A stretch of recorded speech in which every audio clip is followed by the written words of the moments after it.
As you breathe, turn your attention within. Learn to interiorize our minds. It's one of the greatest skills that we can learn.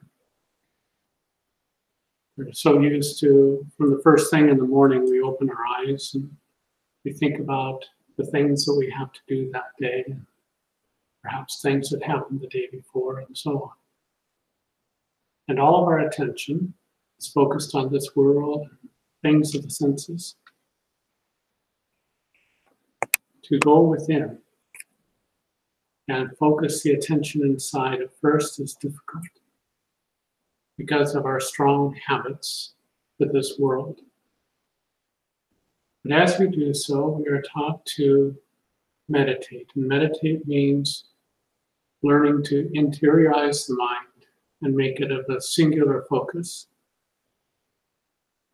Oftentimes, it is our breath that is focused upon, because it is a steady, rhythmic breathing. It connects us, this breathing, connects us with this body. You think of a child in the mother's womb, and consciousness is being connected to that body. Identification grows stronger and stronger. And then when that baby comes out, perhaps, at least in the old days, the doctor would give it a little slap, and the breath would begin. And it says in the Old Testament that God breathed into Adam and gave him life. And so that breath comes in, and then we are identified with this body. And we feel our connection, our close connection with it. So in meditation, we focus on that breath. And by just simply focusing on it and the rhythm of breathing, we get more and more identified with spirit rather than with body.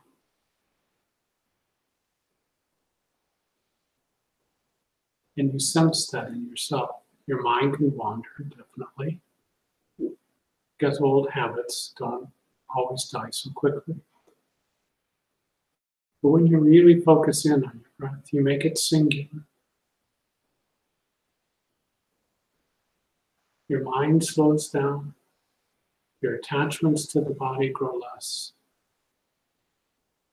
And you experience a deeper sense of yourself.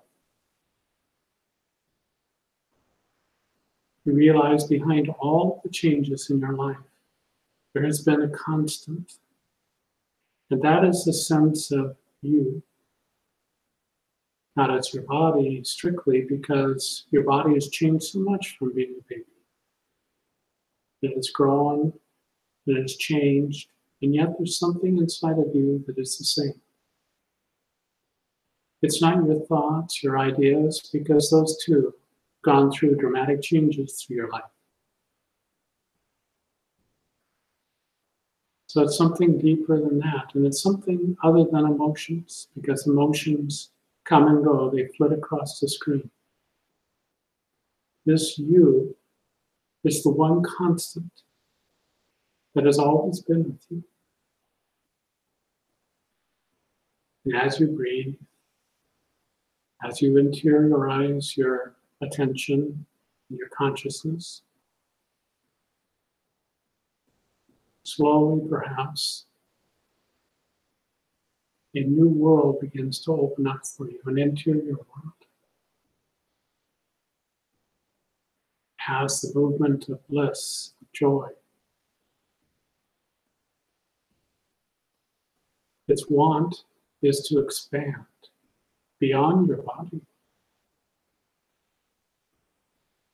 And if there are too many contending forces, then it tends to restrict you.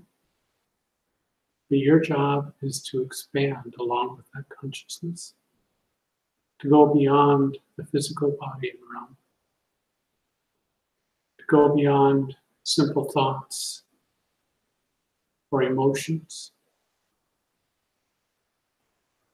and it launches you into a new life. And yet it seems anciently familiar, as it is really who and what you truly are and always have been. This is the road to self-realization. And the entrance price, you might say, is taking the time, putting in the attention. Time alone simply doesn't do. But you have to put your whole heart into it, all of your strength, all of your attention. Not in a way that you concentrate and give yourself a headache, not with tension, but with full attention.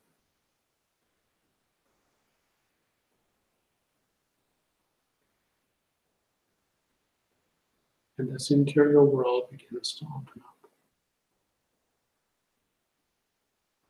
And you realize who and what you truly are. What a tremendous, tremendous potential that resides in each and every one of us.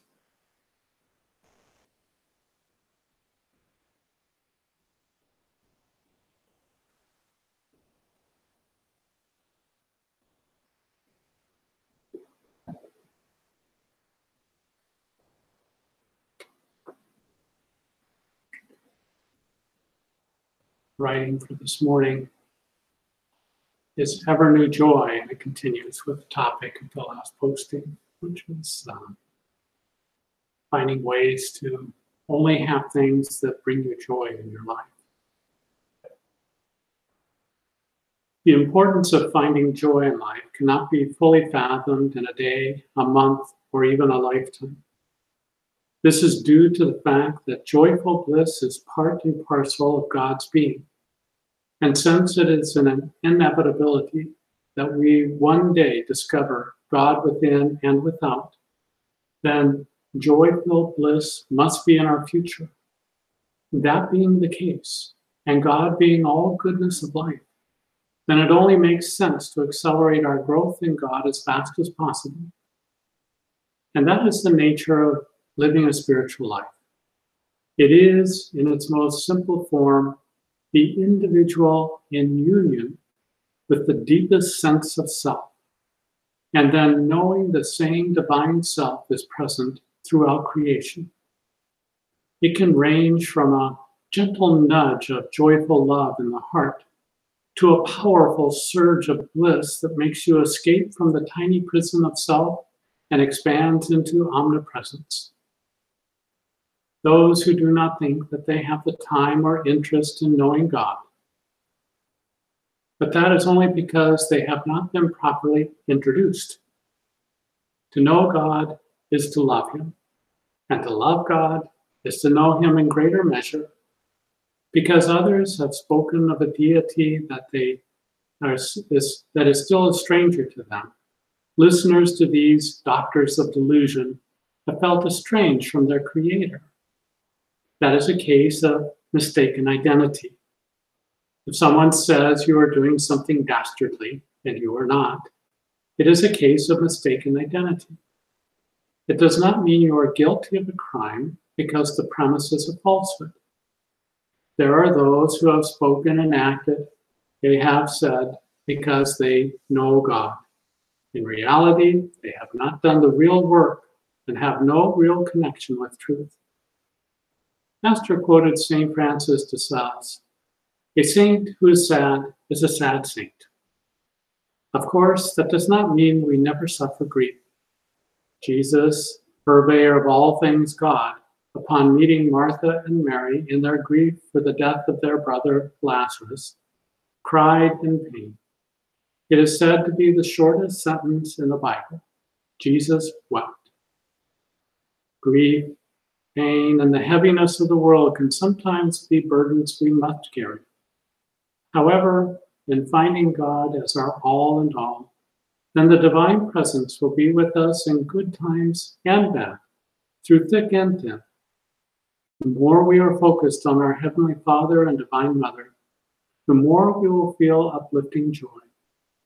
Joy does not need to be expressed through laughter and frivolity. In fact, this over-the-top hilarity is many times the opposite of joy. It is a simple release of tension or an attempt to fit in. A devotee once asked if there are any corrections I would make of her, and I stunned her when I said she laughed too loudly. It did not come across as genuine. Well, a moment before, she had professed she would do anything to realize God. It was also clear she was not in favor of what I had just said. A dear friend from many years ago lived in the same complex as I did. She belonged to a spirit-filled church with thousands in attendance each week. She was a bubbly personality and was disturbed when she was driving on the freeway and saw so many frowns. She would wave at drivers and passengers alike, looking to cheer their days. But if it is not in your personality to be so gregarious as that, then you might feel joy in a more quiet way. In fact, to expand with omniscient joy, you will not be able to channel it all through your body, as my friend, but it will draw you deeper within so that you might expand into this powerful experience of joy. Most importantly, be observant of your own states of consciousness throughout the day. Do you experience a joy-filled presence in your meditation, with your family and friends, in your work, and all through the day? Or do you limit your joy? Or are you a complete stranger to it? Focus on that joyful bliss that is less contingent on your outer world and stems from your inner world, your connection with God. If joyful bliss is a stranger to you, make it your business to uncover it, for it absolutely exists deep in your soul as your natural state. Bliss changes your life in all ways good. Joy fills you from the inside out. So make your environment, your family and friends, and your life aligned with God's joy, and He will guide you perfectly in all your ways. Blessings.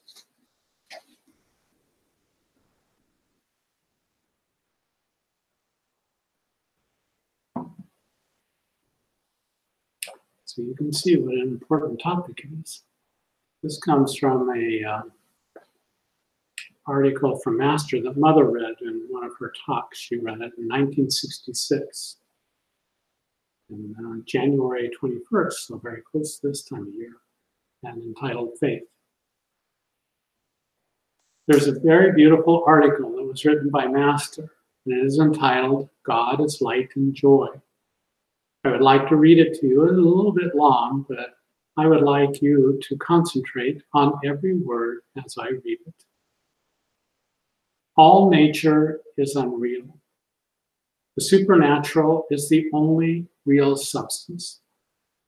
Today I was walking on the Hermitage grounds, beholding the sunshine all around me. As I passed the stairway to the beach, I stopped and turned on the electric stairlights. But I could not see them, for as I stood there, the great light of God suddenly came and made it impossible to distinguish lesser lights. Even the sun I could not see at all. I understood vividly that neither the sunlight nor the electric light is real. The only true light is the light of God. In that great vision, He showed me worlds upon worlds, endless expressions of His light. These things that I beheld are but expressions of His consciousness. And if we are attuned to Him, we can go on limitlessly, everywhere in the oceanic flow of divine presence.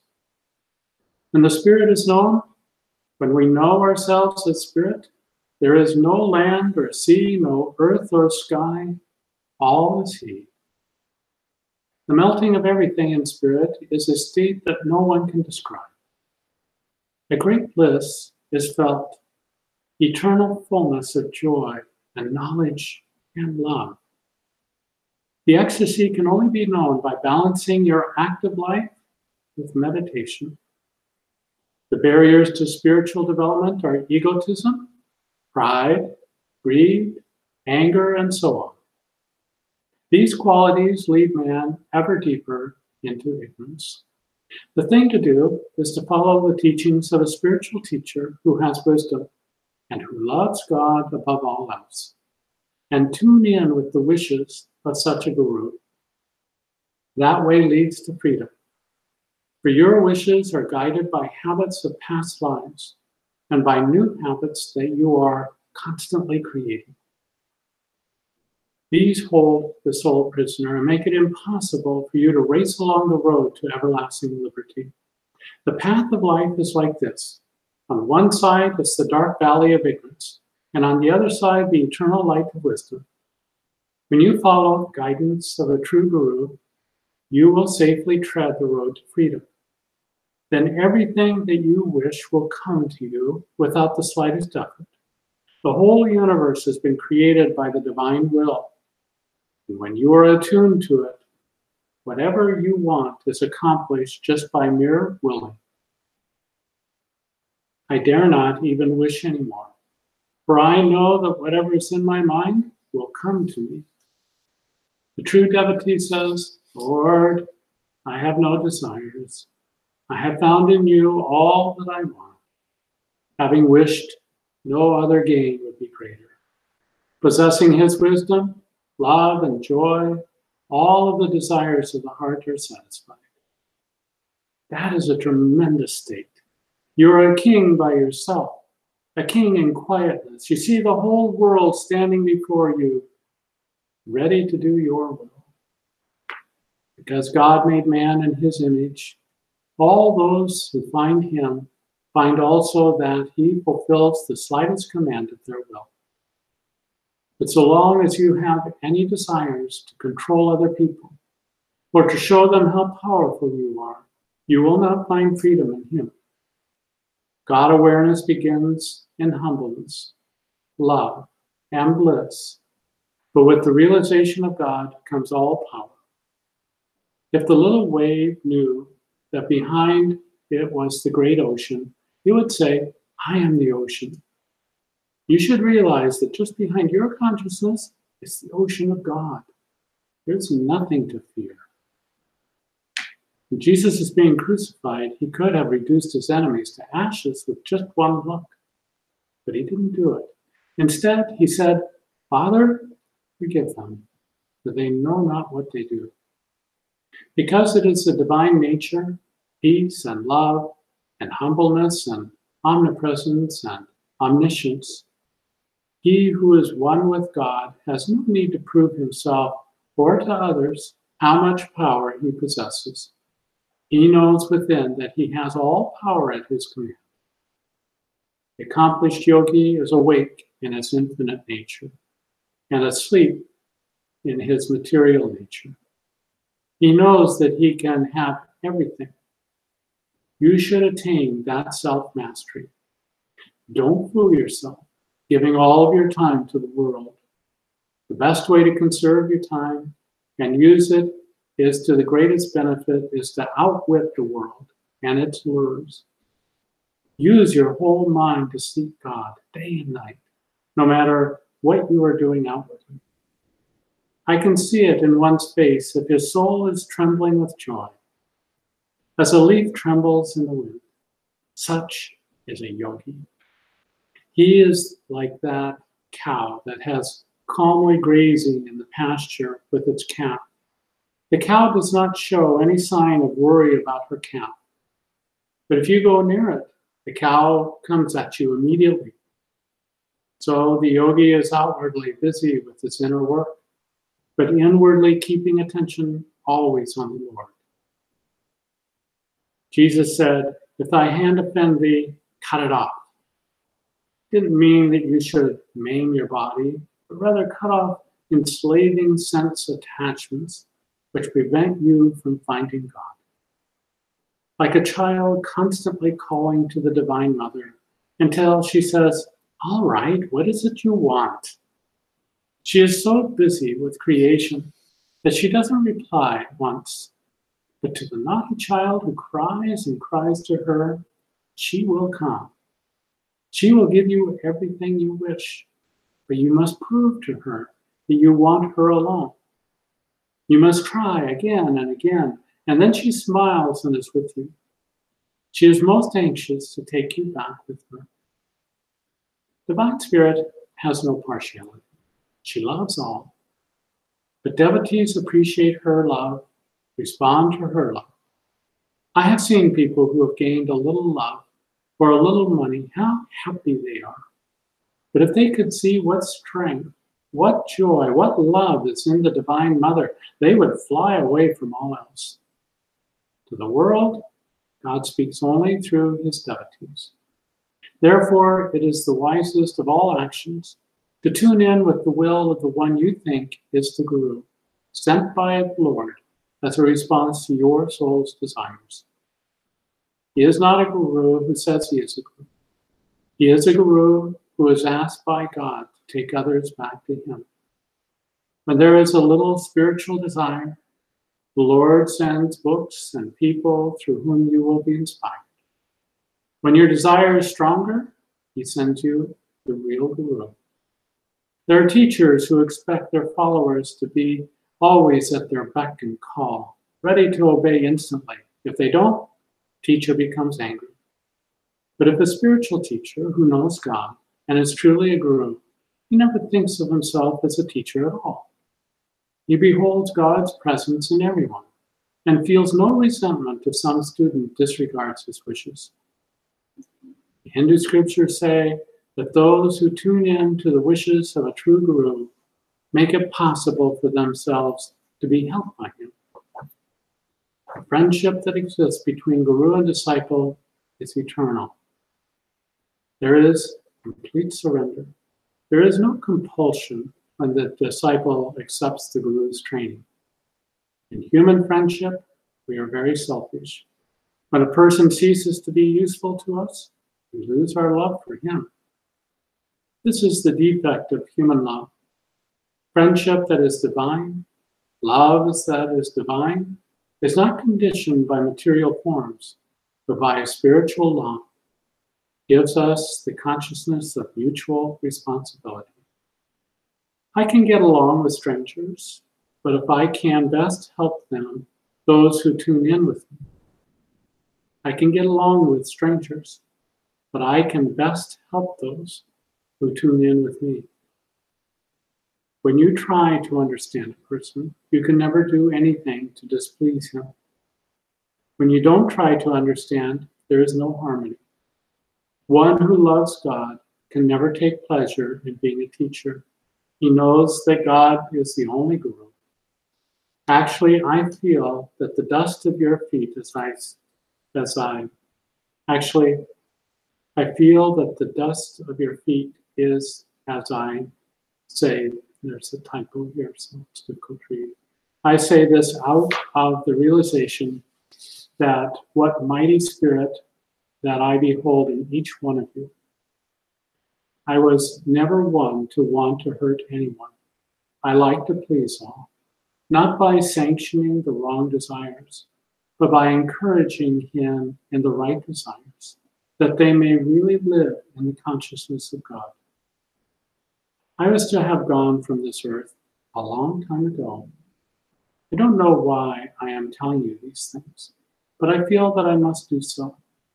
I would like to melt this body in the divine flame and burn the dross so that the body is no more a part of me, but appears separate from the infinite. One day I shall be gone. But as long as I live on earth, my greatest desire is to tell those who tune in with my wishes and who trust me that the only thing I want is to interest them in that light, which has given me consolation and freedom and an assurance indescribable. In that light, I see all those who come and are gone. I see all creation and things that happened many years ago. The history of the world is preserved in the archives of the eternal sphere beyond. There is another dimension. Here in this finite world, we behold length, breadth, and thickness. But there is another plane where the three dimensions do not exist. All is transparent. Everything is consciousness, just as we see, hear, smell, touch, and taste in a dream. So in that higher sphere, we experience all of these sensations through pure consciousness. That is what I am seeing in you now, even as I speak. I am not in this body. I am part of the all-existing. These things that I'm beholding are just as real to me as you are in this room. You have to awaken to behold and see that God is everywhere, and to know that you have been dreaming. All of you are sitting here in this dream, and you are a part of the dream. Many times I have seen this room in eternity, and other times I see eternity in this room. All things have borrowed life from that one eternal source and substance. It seems so simple, but when I was a boy, I sat praying night after night, so no answer came. I, on one side, beheld humanity, and on the other side, eternity, which would not speak to me. It was a very cruel state, forsaken by man, forsaken by God. I thought, but I was not forsaken by him. All of the time he was hiding behind my thoughts, behind my feelings. When I began to see the light within, my soul would be mysteriously filled with divine fragrance. I would see revealed all of the roots of trees and the sap flowing in them. Then I began to feel the Great Spirit near. Again and again I cried and prayed day and night. And when nothing any longer meant anything to me, when I renounced everything, even happiness, least it be material happiness, then he came to me. Now he is with me evermore. The world may forsake me, but he forsakes me never. Everything is gone. This very room is the universe is floating.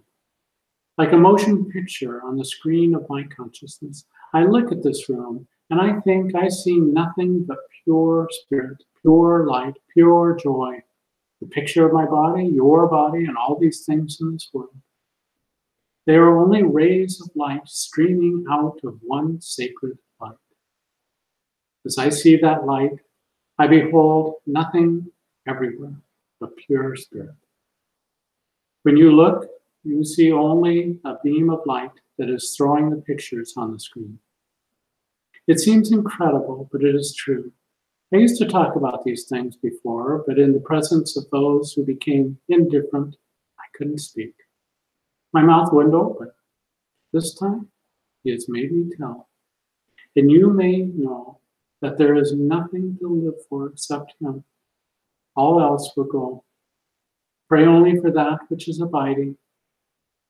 Don't yearn for human love, it will vanish. Behind human love is the spiritual love of God. Seek that.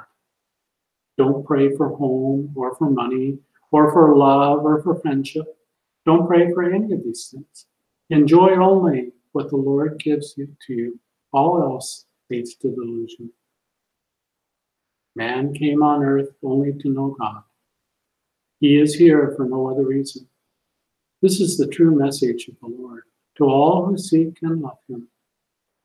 He tells of that great life where there is no pain, or age, or war, or death. There is only eternal assurance.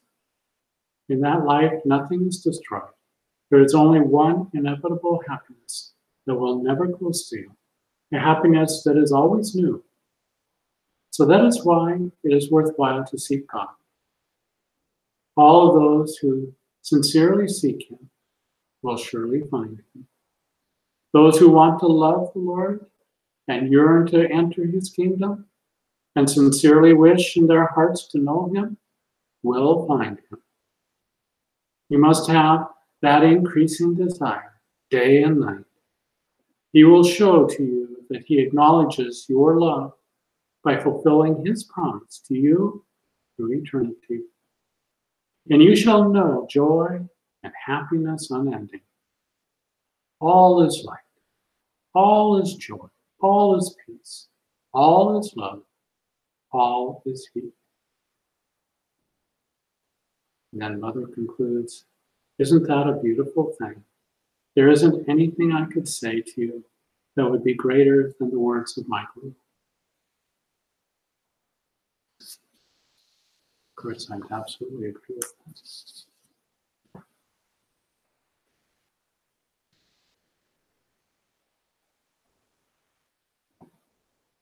What a tremendous God-man master was, and how complete he was. When you read his writings, he incorporates science, philosophy, and the heart of a bhakti, all in one lovable package. And he came to really help this world and to change this whole Western environment that we are in. He saw the promise, as Sri Yukteswar did, that East could help West and West could help East. That in the East, you see the great spiritual science and longing. It's not that the West has been completely devoid of it, but has lost touch with its Christian roots, its true Christian roots. Mother came to teach original Christianity. There's so much more to Christ's teachings than the simple maxim of have faith, accept Jesus Christ as your Lord and Savior, and you will be saved. But it all happens by faith. You don't necessarily realize anything while you're here. And then you try to live a good life, but that there's nothing more to seek out than that, really. There is so much more to the story.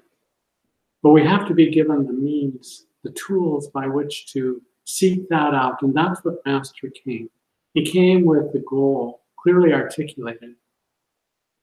God and his kingdom are within you, said Christ.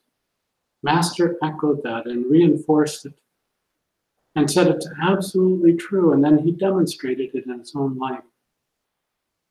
In his wonderful autobiography of a yogi, he talks about his meetings with so many different saints. He shows what is possible. Now, not all saints manifested in the same way. Master Mahashaya, who he thought the world of, and even asked at one point whether he was his guru or not. But he was such a loving individual and so humble. And he had one kind of personality, and then he came to meet Sri Yukteswar, and Sri Yukteswar had such a different personality and demonstrated God in different ways. There are many, many ways that God may manifest through humankind because he made each one of us individually. And through that individualism, he expresses himself. There's something that is the same. When I met Mother, I recognized God inside of her. I recognized the power, the intelligence, the upliftment that all came with Mother. And then I met Swami Satchidananda. And he also had great uplifting power, great purity, great focus upon God and gurus. And yet his outward expression was so very different. And through these differences, it helps us to know that we don't have to imitate how somebody else is. We really have to step into our true self and become our true selves. This is the great secret. You are not to become somebody else. When you explore and know God more intimately, you truly become yourself. You feel that this is who I have always been. And as a result of that, you feel more and more comfortable in your own skin. As Master said, You don't have to be out to prove something. In fact, if you are, you're not God realized. You are here to fulfill God's will for you. And as Mother said, and Master intimated in these writings here, that at some point we get to this purity of consciousness. When Mother went to God and she said, "What is your will for me?" And God replied back to her in a very interesting way, and he said, "Your will is my will." And that's not something we're used to hearing. And it comes about at a certain stage of development of consciousness, that your will is so focused on doing God's will, that even when you feel that it is your will, it is God's will being expressed through you. Now, in one sense, this is a very dangerous teaching, because the ego gets a hold of that and says, well, so whatever I think is God's will. And this is a test, of course. This is not the truth of what's being spoken about. It comes as a spontaneous experience that you feel yourself merged into God and God merged into you. Now, we have examples of those who have claimed that they are speaking as God and doing as God. And yet clearly the fruit that comes from that tree does not have the sweetness of God connected to it, does not have the purity of God with it. Therefore, it is premised on a lie. But this should not discourage us. It's a terrible thing when those who follow faithfully another, and that one is not what they said they would be, or what they are. That's a terrible thing. And when you read the life and the teachings of Jesus, you see that he really withheld his judgment from so many, but who he really leveled were those who claimed to be representing the temple and the true teachings of Judaism, and yet they didn't have any idea of what the truth was, because if they did, when they heard Jesus' voice, when they heard the truth that he taught, the vibration that went with it, they would have instantly recognized this is God speaking through this individual. We can do that when we're reading through books about saints and about various individuals, and there's something that is authentic about when they speak. It resonates with that place of truth inside of you. I remember Mother having tremendous difficulty with one individual who is considered a great saint in India, and she considered him her opposing force. And when I was at Anandashram, I checked out one of his books. I didn't know much about him. And so I checked out one of his books and I tried to read it, and all the words looked like they're supposed to look. He was talking about the things he's supposed to be talking about. But it had no spiritual power behind it. It sounded flat. And if you have a musical instrument and it may have the capacity to play the right notes, and yet it doesn't, because it's not properly tuned. So when we read the words of great spiritual masters, it's one of the things that as we tune in to our own guru lineage, and those teachers that Mother talked about that she felt were fully realized, it increases our attunement to truth. We get something like a tuning fork inside of us that begins to vibrate with it. And when there's something that's off, something that's not quite right, then we instantly identify that. And that's the great value of getting very grounded in our own teachings. It's not that truth is not present in others, but that we should attune ourselves to the point where we can recognize when something is at the right pitch and when it's off.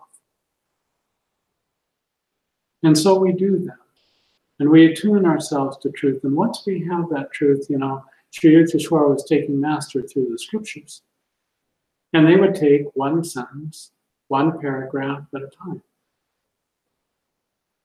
And the great Master, Sri Yukteswar, would have Yogananda concentrate and meditate in the small group around him. You know, Sri Yukteswar didn't have hundreds or thousands who were all surrounding him. He had a few. And so he would instruct them to meditate on this truth that they had been reading in the scriptures or listening to. And they would spend a day and 2 days, and then a week, and then 2 weeks, and 3 weeks on a single phrase. And Master would be eyeing this up, and he'd be thinking, we'll never get through these scriptures. I'll never get all of the Master's wisdom. You see, he was thinking like that. But Sri Yukteswar had something bigger in mind. He had bigger game. And so he was out to focus the attention on the inward attunement, so that when Yogananda said something from his realization, Sri Yukteswar would be able to identify, aha, that's it. That's the truth. And when he got it, he would know it. And he would know that Master had delved down deep enough and gotten that truth. And so they would spend weeks sometimes on a certain phrase.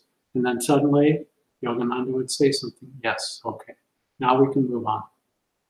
And they only got a short way through the Bhagavad Gita. And then Sri Yukteswar turned to Master and he said, all right, you now have the tools where you can read these scriptures and delve into the truth that's in them. Because he recognized that Master was consistently starting to go to that deeper level and understand not just the principles, not just the mentality behind it, but the intuitive truth when Master was interpreting Jesus' sayings and his life. And he was meditating one night and Jesus appeared to him. And in this vision, he saw a cup, a chalice pass between Jesus' lips and go to his own. And Jesus said, we have drunk from the same cup. Isn't that beautiful? Isn't that beautiful? And that's what all true spiritual masters want for those who God gives to them. That they should drink from the same cup. Not the cup of personality, not the cup of individualism, but the cup of God. That they should taste that truth, that bliss, that joy, that upliftment, that light. The everything that is of God. It is so beautiful and so perfect. It is so far beyond what we can even imagine when we start this journey. You know, in some ways, realizing God is less than what you thought, in the sense that we have some mistaken notions about it. We think, as Master thought, oh, well, when I have God realization, I'll be able to do all of these miracles everybody else has been able to, that I've read about, that I've seen with my own eyes, and so on. And when Sri Yukteswar and he shared in the bliss of God, and then Sri Yukteswar said, all right, you are now realizing God. He hadn't attained the fullest, highest state, but he is well on the way. And Master thought about it, and he thought about this role of miracles. And he didn't seem to be manifesting anything more than any other time. And so he doubted that.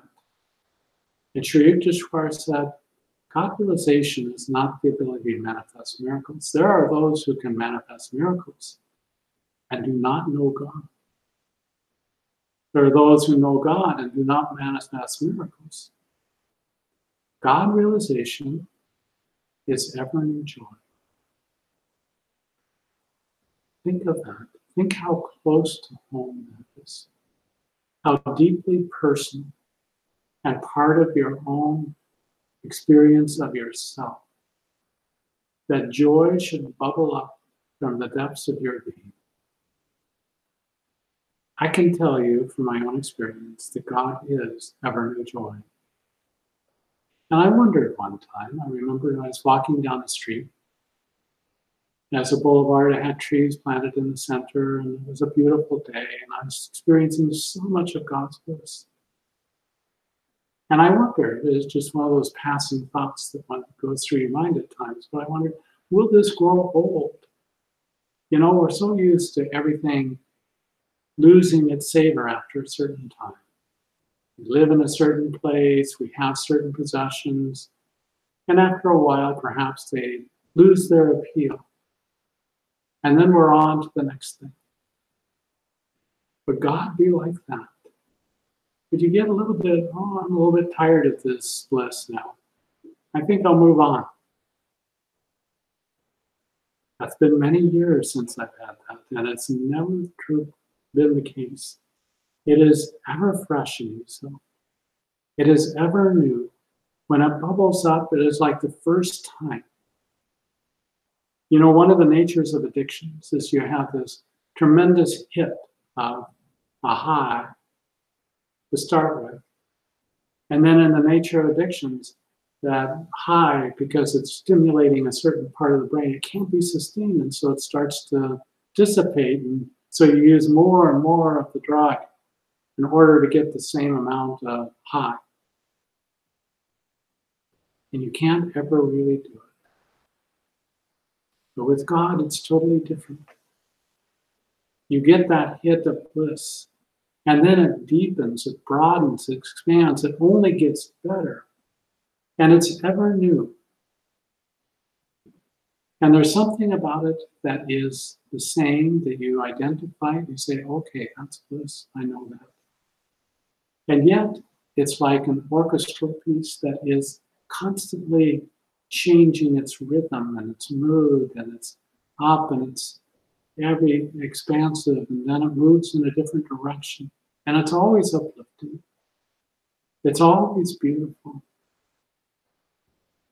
And you become a connoisseur of bliss. All the variants that come to you. And yet, it all comes under the same category of bliss. It is not from this world. It is not dependent on the things of this world. We think, well, if I only had prosperity, if I only had peace, if I only had, you know, this or that or the other thing. We imagine all kinds of things that would constitute our bliss, but in a worldly, material kind of mind. And yet, having any one of those things for even a short amount of time, it would begin to dissipate. But with God, it only deepens, it only grows, it only becomes fuller, more complete. We can spend an entire lifetime. There are yogis who sit in caves, they're enraptured with this bliss, and they don't move a muscle. And yet they are never bored. They are never bored. They are never stuck. They are never thinking, what am I doing here? They feel privileged to be able to be immersed in the divine consciousness. And they are a blessing to this world. Such a tremendous experience when I was up near Babaji's cave and feeling these vibrations like wave after wave after wave coming down through the valley and going out to the world. And what God told me, these are meditating yogis. And they are sending out these vibrations to the world to help uplift it and change it, to bring it into harmony with truth and life. Master said that was the reason why India survived all of these thousands of years when Egypt and Babylonia and so many of them disappeared from history, at least for a while. And India has maintained itself because it has this greatness of spiritual vibrancy. Now that can go out and manifest as material prosperity and health and all the other good things this world. It's not completely divorced from it. In fact, it only aids and supports in doing all of those things in harmony. But Beyond all of that is this inner reality that you can experience even as Master did. He went to turn on the lights. And the interior light that came on in his mind was so great, he didn't even see those lights. He wouldn't even see the light of the sun. Because his interior light was so tremendous. And it's true, it's true. And that light exists inside of you. It must. Because you are made in the likeness and the image of God. And therefore that light absolutely exists in you. And as I wrote, if you are a stranger to this, then make it your business. Make it your business, night and day. Yearn for that. Master talked about the time in life when he yearned for it. And he just felt that God was so far away. And yet the yearning was so great inside of him. And it's torture when you go through it. But it is the emptying out and the cleaning of the cup inside. And it is necessary that we do so. Not because God is being mean to us or trying to torture us or anything else. It is because we have accumulated all of this not God stuff that is inside of us, and it's cluttered us, it's caked to us, it's encrusted upon us, and it keeps us from realizing our oneness with God. And so God goes to work. He takes us out of work when we say, this is what we want. And he begins to chip away. And as he chips away, it can be painful. But if we have patience, if we have endurance, if we have a tenacity, a desire for God, and most of all, if grace is actively working inside of us, then nothing else will do. There is nowhere else for us to go. This must be what happens, and if this doesn't happen, then nothing else matters. And even happiness, if it's not happiness, it's rooted in you, Lord. I have no great desire for it. If I have you, then all other happiness stems from that one essential happiness. And if any of those outer layers of happiness be taken away, I will still have you, the core of that happiness. And that allows me, it allows me then not to be overly attached to anything on the outside. Things may come and things may go. But God alone is real. He is the joy. He is the bliss. He is the everythingness. And he is your true self, even now, if you would but realize it.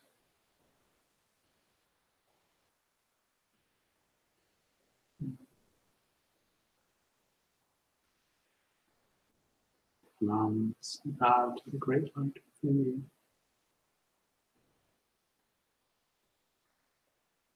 We will be traveling for the next few months. We'll continue to stay in contact.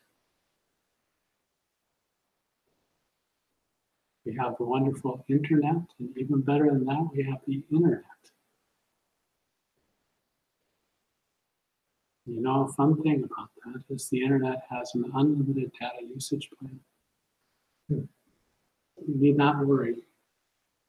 All of God can be communicated through that. It's time for each one of us to really make the effort.